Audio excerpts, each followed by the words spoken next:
নমস্কার, শুভ সকাল। আজ 2রা অক্টোবর, বৃহস্পতিবার। পঞ্জিকা অনুসারে আজ আশ্বিন শুক্লা দশমী তিথি। আজ পালিত হচ্ছে বিজয়া দশমী। তুলা, বৃশ্চিক ও ধনু রাশির জাতকদের ভাগ্যে আজ কি আছে জেনে নিন।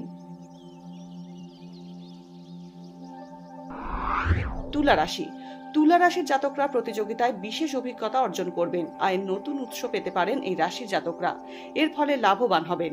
বেশি ব্যস্ততা এবং দৌড়ঝাঁপের কারণে স্বাস্থ্য দুর্বল হতে পারে। বিদেশি ব্যবসার সঙ্গে জড়িতরা কোনো সুসংবাদ পেতে পারেন। বৃশ্চিক রাশির জাতকরা আজ বাজারে আটকে থাকা টাকা ফিরে পেতে পারেন। আর্থিক পরিস্থিতি মজবুত হবে। বিপদে পড়া কোনো বন্ধুকে সাহায্য করার কথা ভাববেন। প্রিয় মানুষের সঙ্গে দেখা হওয়ায় মনে আনন্দ থাকবে। প্রতিবেশীর সঙ্গে বিবাদ এড়িয়ে যান। ধনু রাশির জাতকরা সংসারের প্রয়োজনীয় জিনিস কেনাকাটায় অর্থ ব্যয় করবেন। সুখ সুবিধায় দিন কাটাতে পারবেন। কারো সঙ্গে টাকা পয়সার লেনদেন করবেন না, সেই টাকা আটকে যেতে পারে। আইনি মামলার কারণে আদালতে আনাগোনা লেগে থাকবে।